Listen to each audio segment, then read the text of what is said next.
Hello, everyone. Good afternoon or good morning, depending upon where you are in the world. We're happy to have you and have you be a part of this webinar that is sponsored by Valued Leadership, which is a website sponsored by MHS.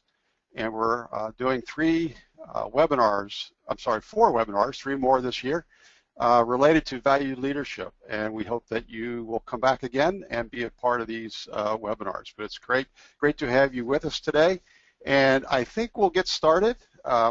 And there may be some other people joining us. We've had a very good response to this, and so we look forward to a good time together. Hopefully all the technology is going to work, and I'll be able to do several things at once, and that this will work for us.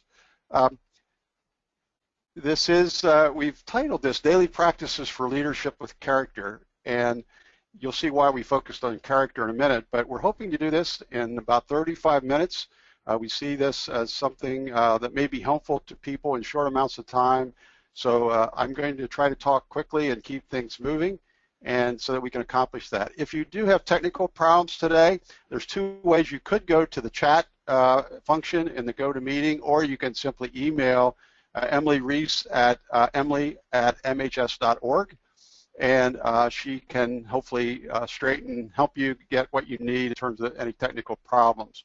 There's also a handout on the right-hand side under Handouts, the Handout tab.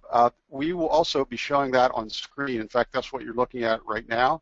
But if you want to look at that or print it out or save it, that's there for you to use. It's the same one that we'll be looking at together. You can also adjust a bit if you want to look at that and not me, which you may want to do. You can adjust if you see the camera shot or the handout as we go through this together. Also, there will be a question time, and so we hope that you will have a question. And you'll notice on the GoToMeeting window on the right-hand side there is a question tab. And so please use that and type in a question, and Emily will help monitor the questions as we go through our time together. My name is Emerson Lesher, and I'm happy to be the presenter today.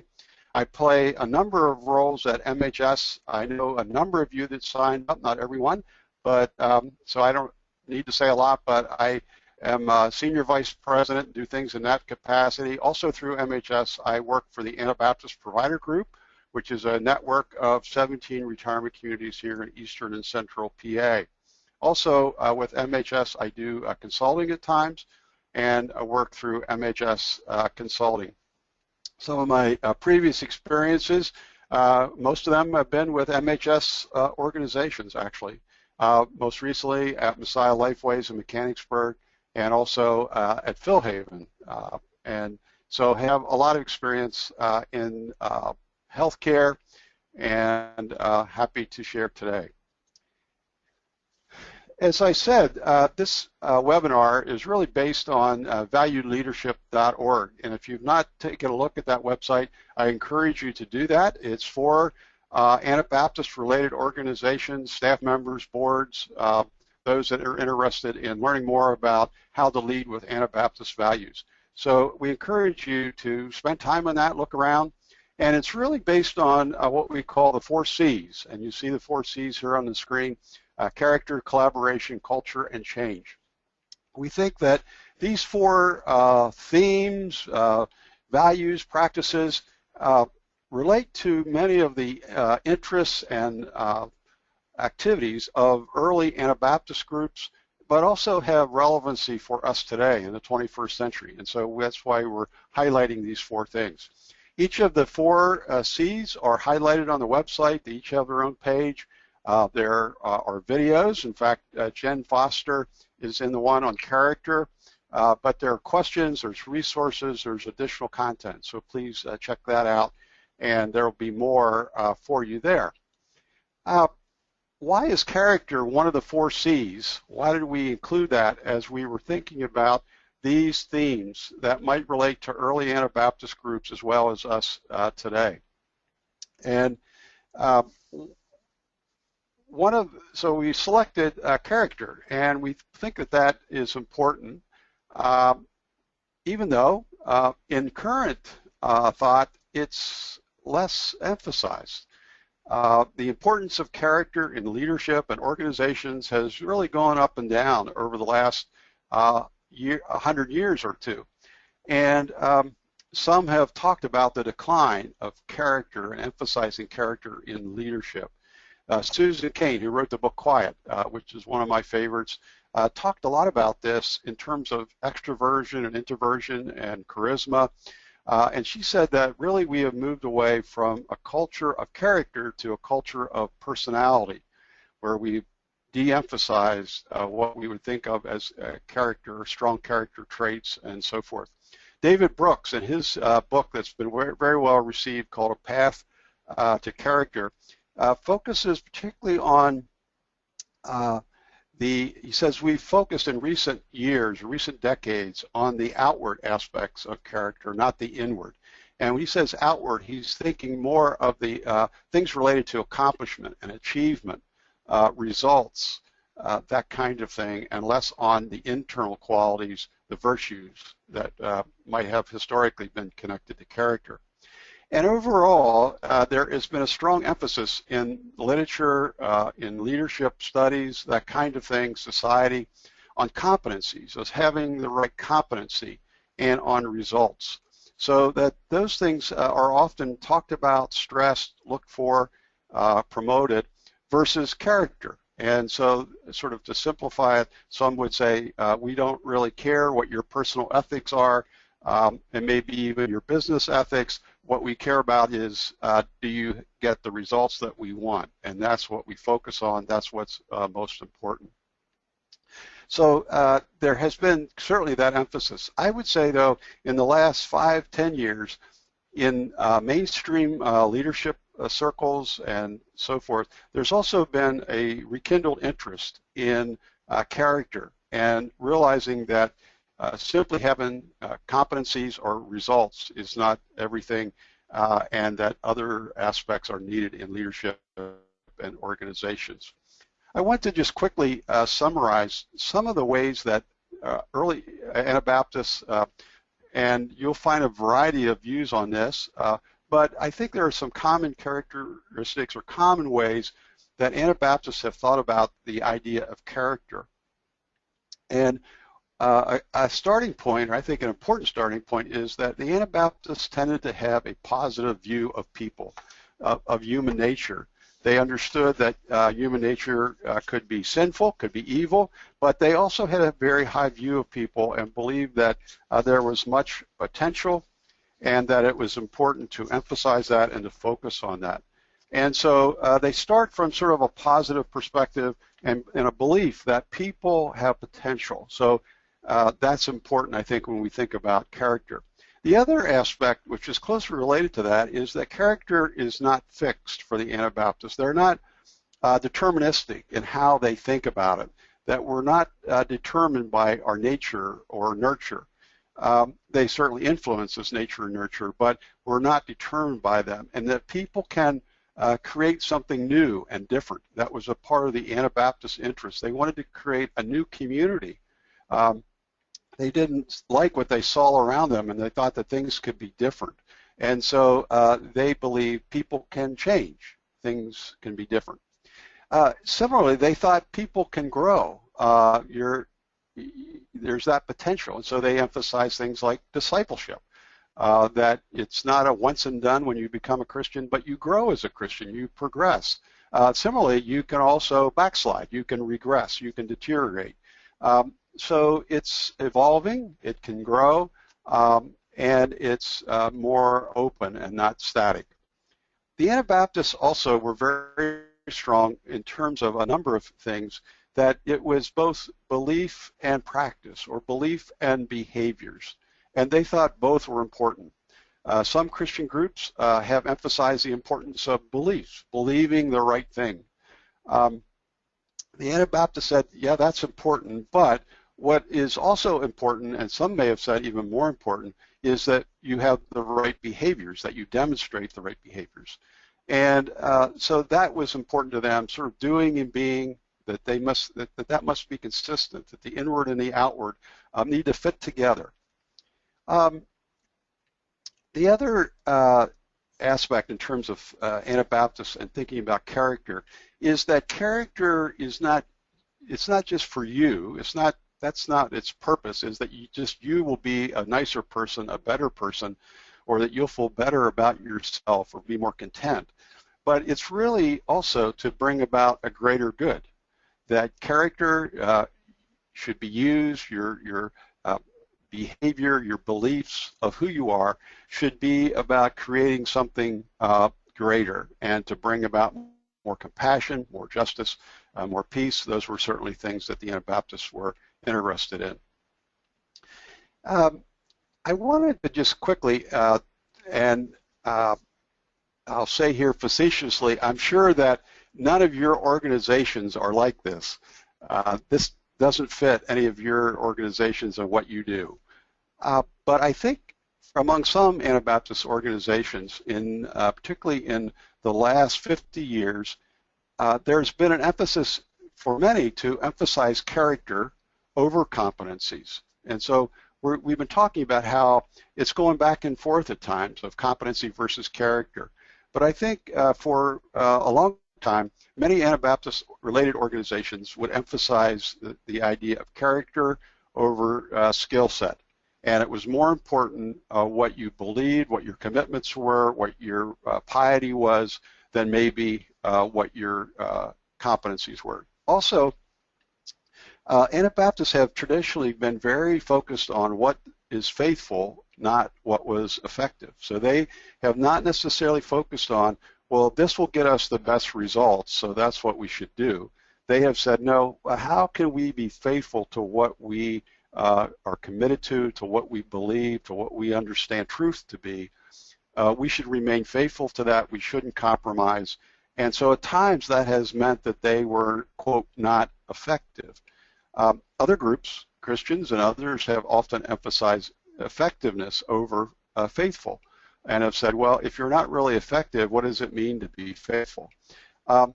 So this is, I think, some broad ways that Anabaptist organizations have emphasized this and have focused on this. Some of what this has meant, or in the extreme it has meant, is that Anabaptist organizations sometimes said, well, a good person is good enough. You know, we believe that if they're the right cultural fit, if they have the right values, that's what's most important to us, and that's good enough. We don't need to really have these other another level of expertise or skill. We'll figure it out and we'll get by. So that's been one of the things, and sometimes that's been a problem.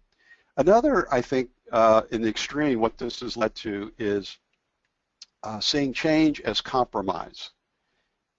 That we have sort of a revealed way of doing things, or what we believe is truth or the right way, and to change that then really brings into question our values and whether we can or should do something. And so that, for some organizations, has been an issue. Another way that this has played out for some is really to believe that the way we do things, our accepted practices, are the right way or the best way, and they continue to do that even though there may be new ways, different ways, methods that they should use to be responsive to human need. And so they've missed out in helping people who actually were in need, or new groups that they might be helpful to. And so sometimes they've declined in their ministry, in their market.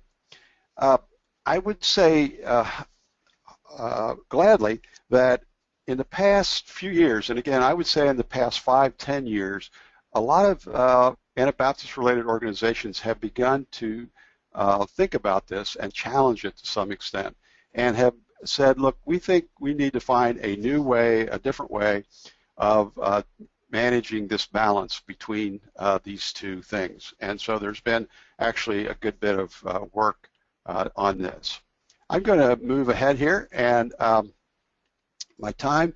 There are some practices that I want to specifically just highlight for you, and we won't have time to go into many of these, but I see these as practices for you as a leader to help grow trust and community and transparency.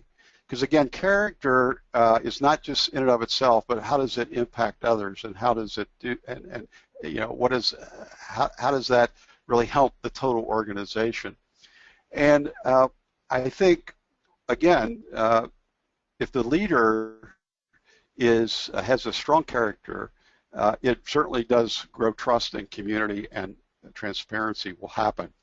I'd say a fundamental practice of character development or growth is reflection and self-awareness. And everything else, sort of, I'll say, is related to that idea and that theme. And I would just emphasize this is very, very important. Many leaders have a hard time doing this, and seeing this as an important part of their task as a leader is to set time aside for reflection and self-awareness. It's hard to do. I know that, but it is also, I think, for leaders, this is an important part of your task. Just as you have other tasks, this is a task. And one of the things that I had to do when I was, for example, at Messiah Lifeways was I was able to schedule, and I scheduled it for a year in advance, a day, a quarter, where I would go to a retreat center. I also did it for once a year, where I go for 4 days. And it was a time of journaling, of reflection, frankly, a prayer, but also planning and reading. Another practice I would highly recommend is a confidant, and that might be your spouse, but not always.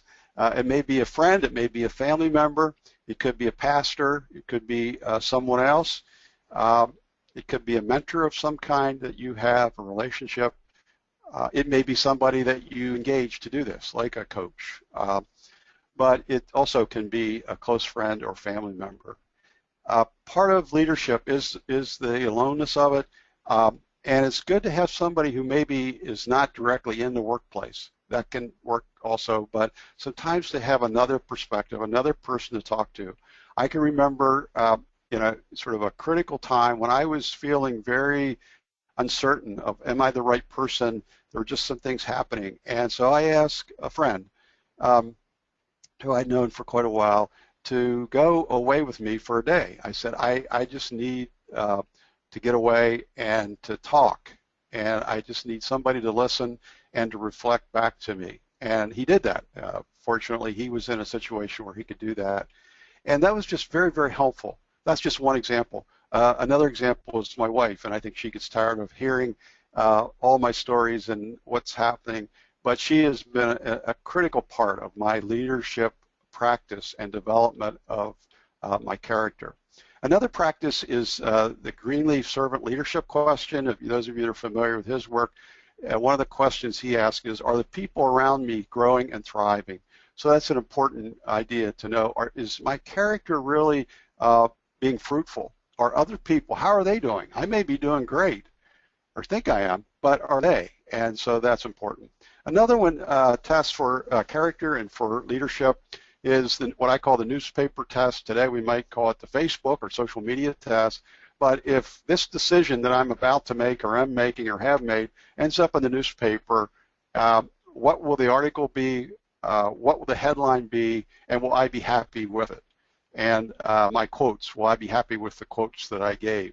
And so it's a way of thinking through that most often what we do does end up public somewhere. It may not be in the newspaper, but often it becomes public. And how does that sound? And is it the message I really wanted to communicate? And is it truthful? And am I being clear and helpful? Another good character practice, especially for growing transparency, is the no surprise rule, or at least as few surprises as possible. And I mean this for people above you, beside you, under you, and this is really a way to measure communication. And so it should be rare that people who work with you are surprised by something. Obviously, there are emergencies, there's things that happen immediately that nobody expected, you didn't expect, but that's not most of our life. And so I would encourage you to be thinking about what you need to be sharing and to make sure it builds community, it builds trust, people are also more likely to tell you things if you're telling them things, and things that you probably need to know as a leader. Some other practices, and these questions here, 5 and 6, are really sort of attention or intention, or both can be true at the same time, and I would encourage you to be thinking about them of when do you need to accept uncertainty and be more patient, because there are situations where that's our task. There's other ones where we need to be more decisive and take action.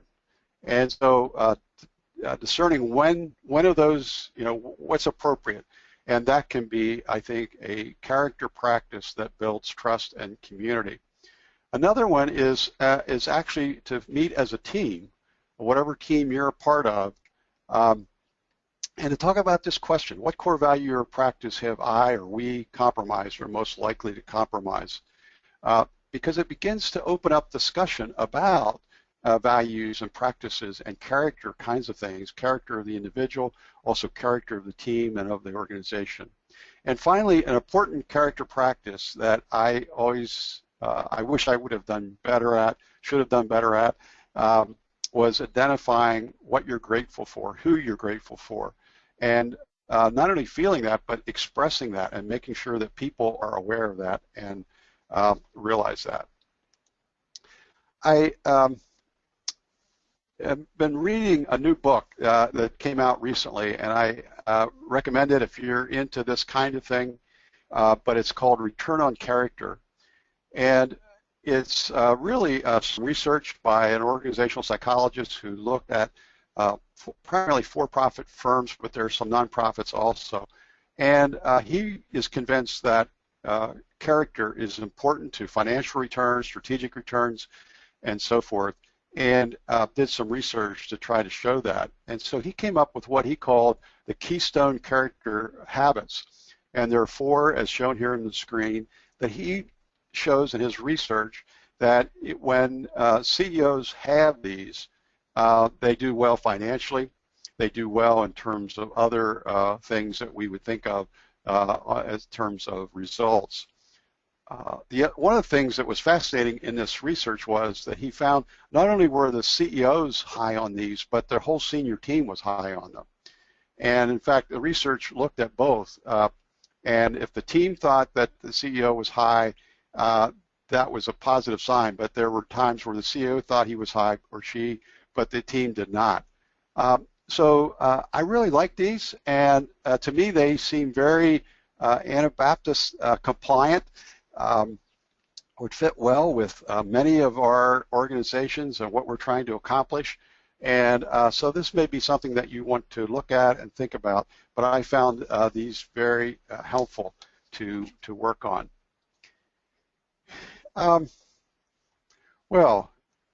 Just in summary, and then we're going to go to some questions here in about 2 or 3 minutes. So if you haven't asked any questions yet, this is your time to do that. One is don't give up on yourself. Again, the Anabaptists thought that we could grow, we could improve, things can be different, and we can be different. And another way to say it, there is grace. And so don't give up and realize that growth is possible. With that, the Anabaptists also believe that we shouldn't give up on other people. And we may want to come back and talk about this a bit more.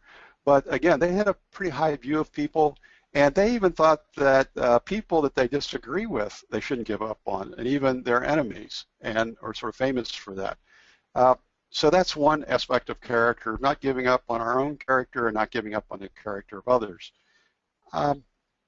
Beliefs and behavior should be consistent, and this, in terms of building trust, obviously is one of the most important things in building trust, is that these two fit together. Another thing in terms of summary is that character grows best with challenges. And that, sometimes we don't really want those challenges, or sometimes we want character without challenges. And so I would encourage you to think about that. And sometimes I think when people are bored, it's that they haven't challenged themselves enough. They haven't put themselves at risk. And So if you're like, I'm not feeling too excited, one of the things you may want to consider is putting yourself more at risk, and my guess is that that will challenge you, and it will also build your character. And particularly if you're interested in growing character, taking on a new challenge is a great way to do that. Another couple of summary comments. One is that often when character is expressed, our commitments are expressed in character, it may take us on a different path. We may go in a different direction than the majority. And certainly the Anabaptists were an example of that. They really adopted certain practices and beliefs that took them on a different path than others around them. And so don't be surprised by that. And that may actually be a good thing.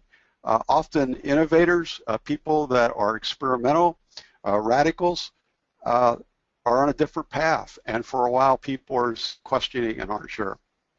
The other summary characteristic here that I would add is and that's purposely in capitals. And the Anabaptists were often a both-and group. So to be strong, or I'm sorry, to thrive, one must be both strong and mature, and competent and responsive. So this goes back to that character versus competency, or character versus results. And what I'm proposing is, I think that what Anabaptists might suggest is that both are important. And finally, character is important and central to leadership. I think that would be a summary, a comment in terms of how Anabaptists looked at leadership and organizations, at individuals, that it's not all about results. It's about something else and something more, tying into something bigger, and that it should be nurtured. It should be taken care of. It should be tended. It shouldn't be ignored or assumed that it'll be there. It's something that you should be purposeful about, just as the Anabaptists were purposeful about discipleship. We should be purposeful about growing our character. So I'm going to go to questions right now and see if we can have some. And Emily, are you there, and can you help us out? I am here. Can you hear me okay? I am here. Can you hear me okay, Emerson? I'm sorry? Can you hear me okay? It's a little, it's a lot of background noise, so if you can get closer, or that'd be great. Okay, can you hear me now? That's better. Thank you. Okay, good. The first question we have is, while acknowledging that change doesn't automatically mean a compromise of values, what are some positive steps for evaluating change in light of deeply held values? Yeah, and can you say it again? I'm sorry. When acknowledging that, or while acknowledging that change doesn't automatically mean a compromise of values, what are some positive steps for evaluating change in light of deeply held values? Good, thanks. And thanks for that question. And yes, I think there is some progression in change, and I think one of the things to think about in organization is sort of your, what I call change quotient, or how open is this organization to change. And I've been in organizations where there was very little openness to that, and then other organizations where there was a great deal.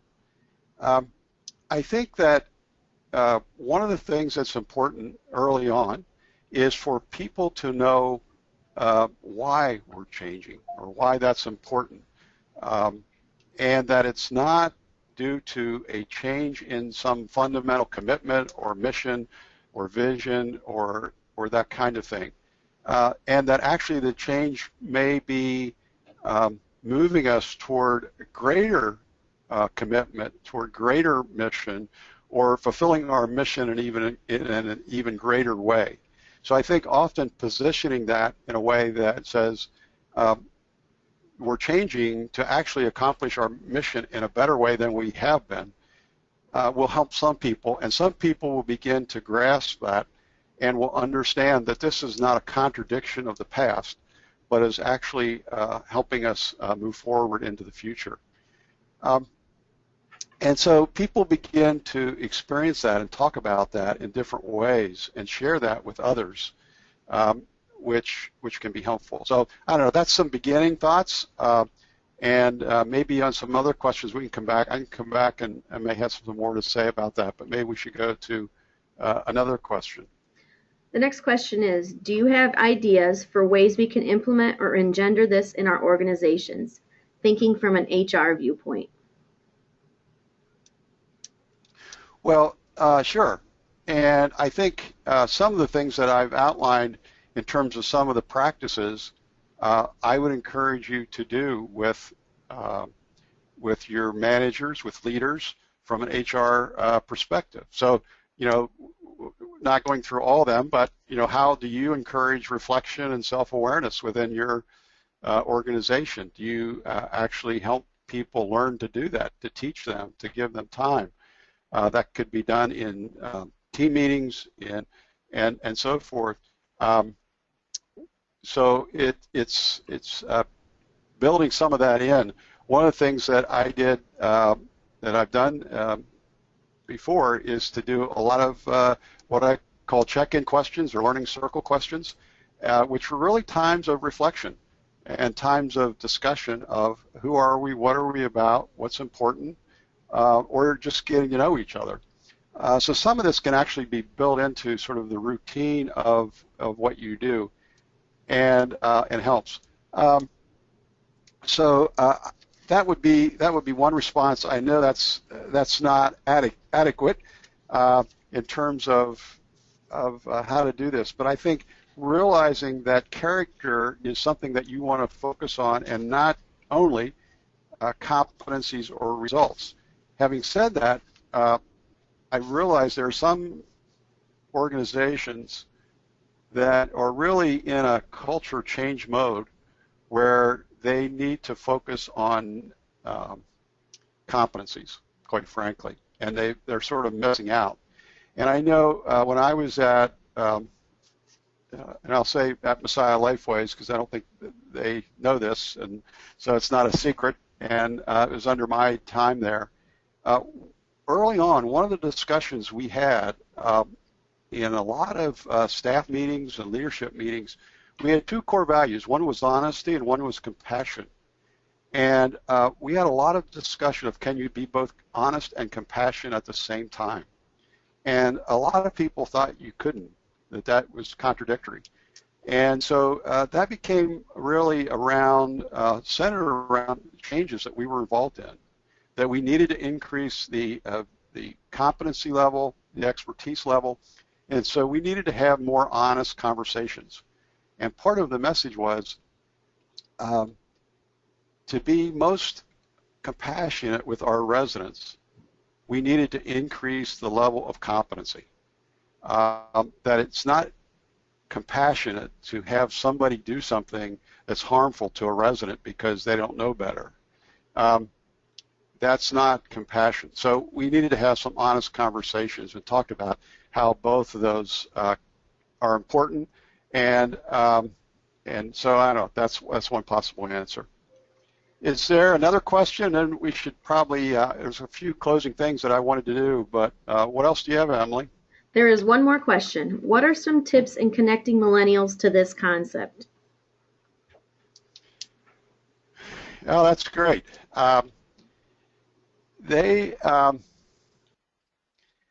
Yeah, I have two of those in my family, and both of those married two more, and so I do interact with those people in my family, and also have interacted in work life. I think if nothing else, millennials still like people who are honest, who are transparent.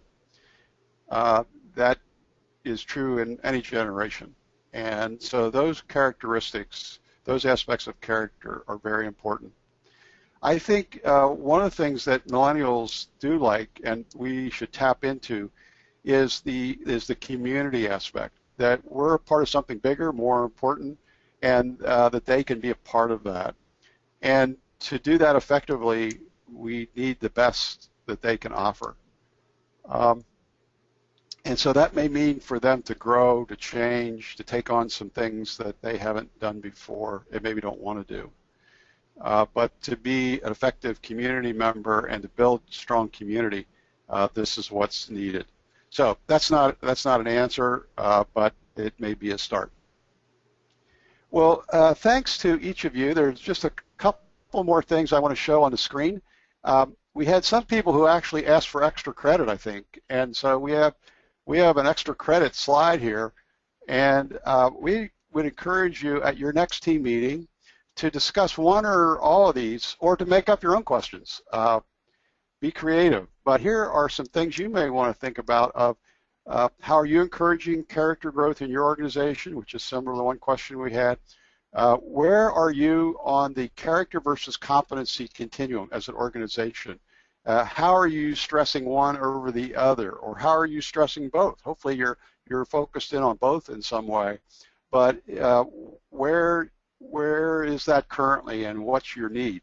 And then to be grateful. And again, that's important to express as a team, how you're grateful to each other for the beliefs and the behaviors that you bring to your team. So that's the extra credit, and I'm sure somebody will collect that somewhere along the line, get your extra credit papers, but please do that. Again, thank you for joining us today.